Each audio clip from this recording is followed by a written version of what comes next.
Hello friends and welcome back to the channel. Today's video is a little bit different to normal. Something that you may not know about me if you've been following for a while is that while yes, I am a history nerd and very much into historical textiles, I'm also a bit of a gamer. I do very much enjoy gaming both PC and on Xbox console, and very recently there's been some exciting gaming news. Ubisoft has released the teaser and trailer for their upcoming game, Assassin's Creed Valhalla. This kind of combines two of my absolute favorite things, Assassin's Creed and Vikings. So you can imagine I was super excited. A Vikings themed Assassin's Creed game has been teased for quite some time, and we thought for a little while it was going under the working title of Ragnarok, which was potentially leaked quite some time ago, but to have it confirmed now that it is being released under the name Valhalla, you cannot imagine my excitement at the time. I stayed up till 1 AM Australian time to watch the trailer drop, and I watched it multiple times in a row. And I was actually pleasantly surprised. There are a lot of things that we have to acknowledge before getting further into this video. Yes, I love Viking history. I am an absolute nerd for historical textiles and learning about Viking culture and all that sort of thing. But I also acknowledge that it is a video game. So I don't expect it to be 100% historically accurate. So don't come at me with hate if you're planning to watch me roast it for all of its inaccuracies and that alone. I actually have some things I want to share that I love about this. Hi friends, Future Ylva here, just with a small interjection. This particular video that you're watching currently is a very quick video with my initial reactions, not going into much research and evidence, just with my initial thoughts on what I saw in the trailer. If you would like to see me do a more in-depth dive into the evidence and comparisons between what's in the trailer and the actual archaeological history, you can check the description down below for a link to that video. If you'd rather not see a long video, just keep watching this one and pretend the other one doesn't exist. Also, while we acknowledge that Ubisoft does its best to bring on board a multicultural team with different faiths and different beliefs, again, it doesn't have to be beholden to archaeological evidence or cultural norms that we believe the Vikings had. So yeah, we're gonna watch this together. So without further ado, let's get into this.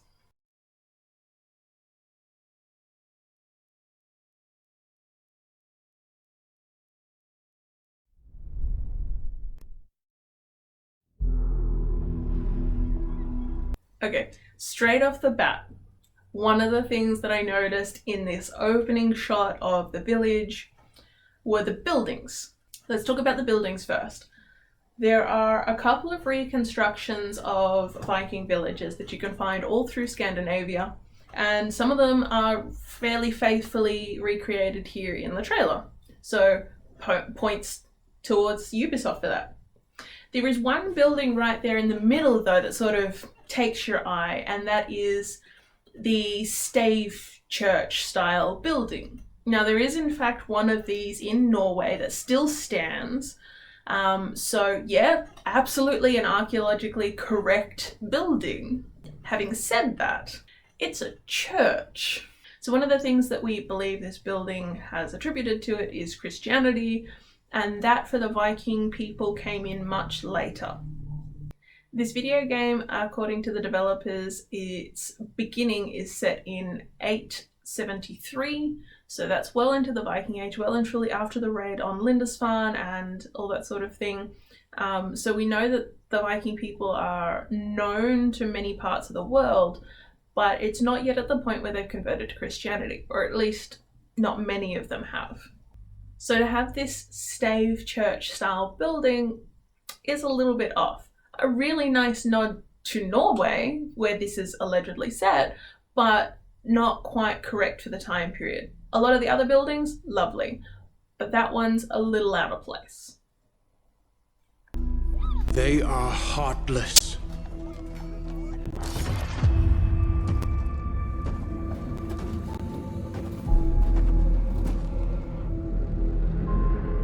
Godless barbarians.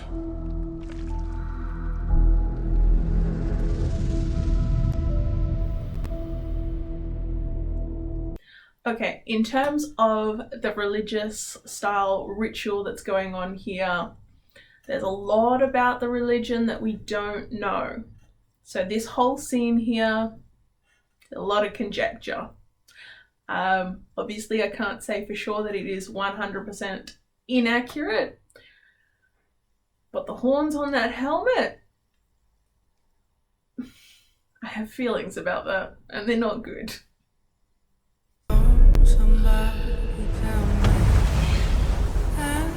Oh, the longships.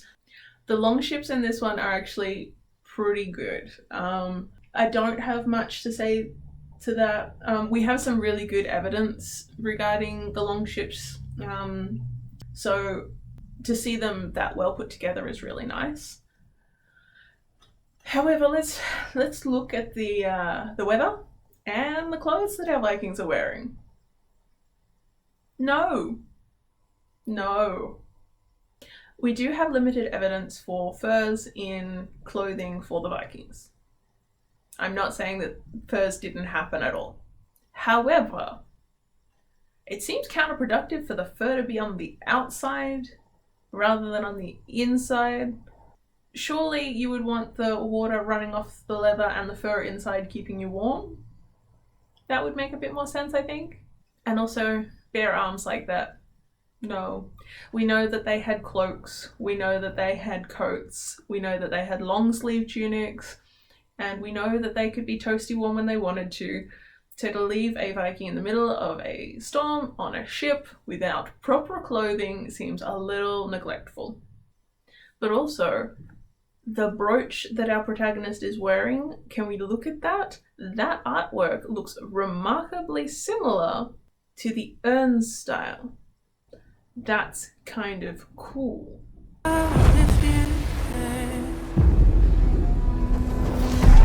murder and kill blindly. On a personal level, I really like that juxtaposition of the narration, where he's saying that they kill mindlessly and they're not killing mindlessly. I think that's really good from a narrative perspective. There's also not much archaeology to back up that. The Vikings weren't very good at writing stuff down, so we don't have a lot of written evidence that supports their side of the story. We have a lot of written evidence from the people on the opposite sides. But that doesn't necessarily mean that their notes are accurate, but that is the evidence we have, and the evidence suggests that they were pretty ruthless. So this may have happened. The Vikings may have spared some women and children, but not necessarily many. However, I do want to point out that the clothing of this woman and these children, pretty spot on. Nicely done, Ubisoft. They scar the lands of England. Lands they will never defend. Okay, so in this next section, we are looking at the Vikings building their settlement in England. And I love that you can see the not quite finished structure of one of their houses, because that looks pretty dang good. But also, I really like the fact that they're just showing Vikings not being ruthless barbarians. That's pretty awesome. Just hanging around the village, playing with the kids, doing general stuff. Because, yeah, the Vikings weren't full-time raiders. They were farmers and tradespeople, and they had a life away from being barbarians. And it's kind of nice to see that depicted. The time has come to speak to them in a language they will understand.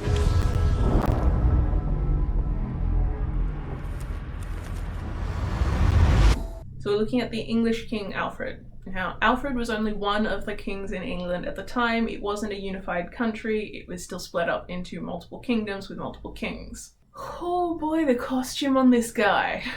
There's a lot about this particular outfit that screams to me post-1200s.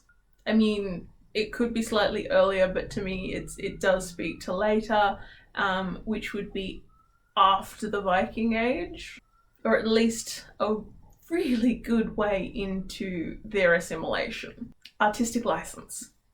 That's all it is. Oh, somebody tell me.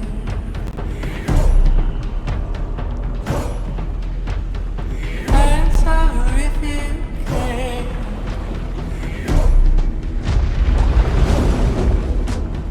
Oh, somebody tell me. Shield! What is the soul of Fire arrows? Historically, yes, they existed. Not contesting that. I am contesting their use in this specific scenario. My understanding is that these arrows would not have been used en masse like this. While I can kind of understand having a few shot at the boats to potentially try and set them on fire, I feel like just using regular arrows would have been just as effective and possibly less metal consumptive.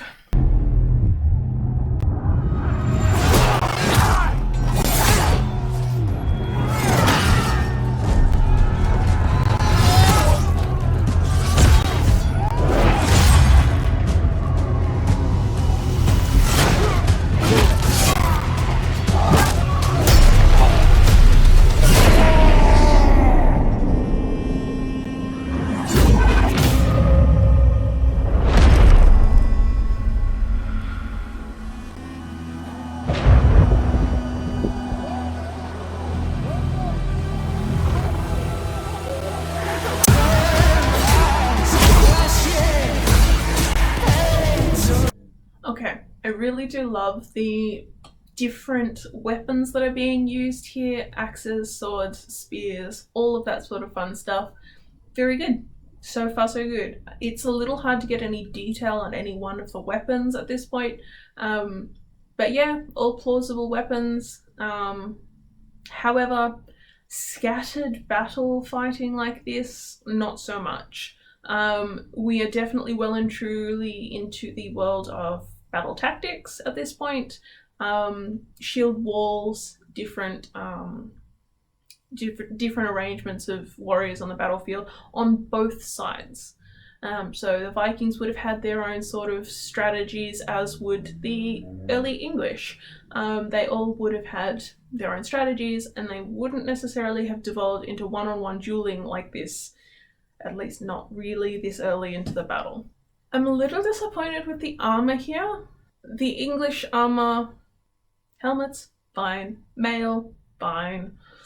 There's not necessarily any one thing wrong with the early English in this battle scene, but they're all really uniform. Like, really uniform. Standing armies weren't really a thing yet. Things like thirds kind of popped up in response to the Vikings and their raids and all that sort of thing, and those weren't even standing armies. Those were people who sort of fought and trained periodically but kind of rotated out and were still farmers the rest of the time, or tradespeople or whatever. They weren't full-time soldiers. So to see such a uniform set of gear on soldiers, granted, yes, on the king's orders, but I question it.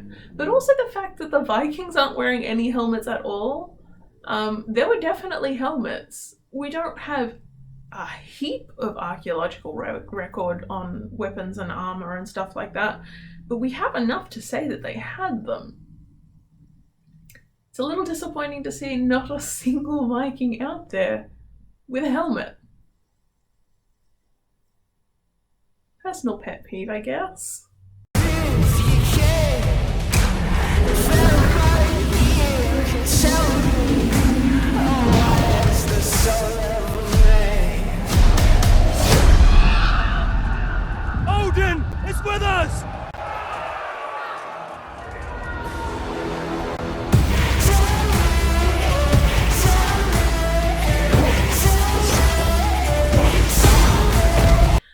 Okay, so now we just have the mountain. We've just gone from Vikings, the TV show, straight into Game of Thrones.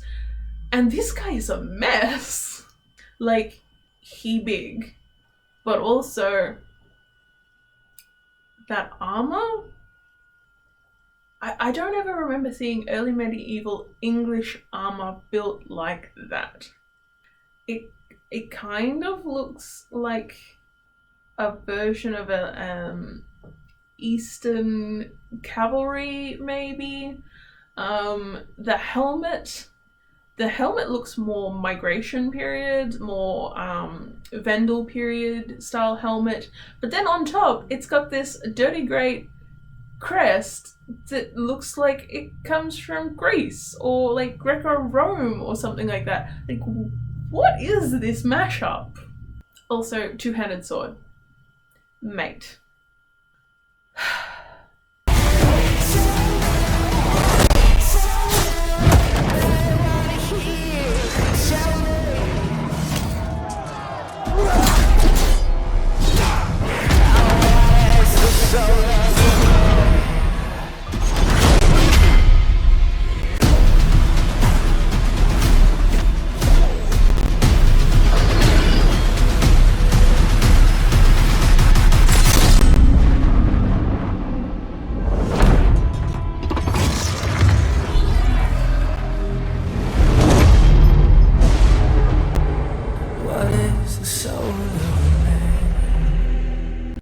So I'm not even gonna go into the clothing on the protagonist. I think it's pretty apparent that a lot of artistic license was taken there, and that from what we can see, very little, if any of it, has any historical foundations. Same with a lot of the other Vikings on the battlefield there, which also totally should have jumped in when the mountain was fighting the protagonist. From what the developers have said, it looks like you're going to be able to dual wield during this, which I think is going to lead to some hilarious combinations, but also some really fantastic, potentially historically accurate combinations, so I'm keen for that. Allegedly, you're also going to be able to influence the building of your settlement quite a bit, so I'll be very keen to see how that develops and what options you have with your settlement. I think it could be quite interesting to see, you know, whether or not it holds true to the archaeological evidence we have, or whether or not they go purely a fantasy route, or if it's somewhere in the middle. Very excited. Something else I'm very excited to potentially explore is that even though it's well and truly after Lindisfarne and well and truly after Dublin and all that have been raided and settled, potentially there is some newer settlements that will be raided and explored. Potentially we can go to other areas and not just Wessex. Maybe we can go to East Anglia or Mercia or something like that. Maybe we can go to a few different locations. I also wonder whether or not it's going to be just the Norwegians, or whether or not we're going to see some of the Danes as well, because we know that there was the Dane law that is potentially part of this whole thing, so I don't know if they're going to explore that. Maybe if they do, we might see some inter-Viking battles. That could be kind of cool, because we know Vikings didn't always see eye to eye with each other. Anyway, those are all the big things that I picked up on in this one, and if you want to talk more about it, feel free to hit me up in the comments. I'll definitely be down there after this video is posted, and hopefully we can talk some more about this and explore more of the history. This has been really fun. Thank you for being along with me, but that's all I have for today. Bye for now.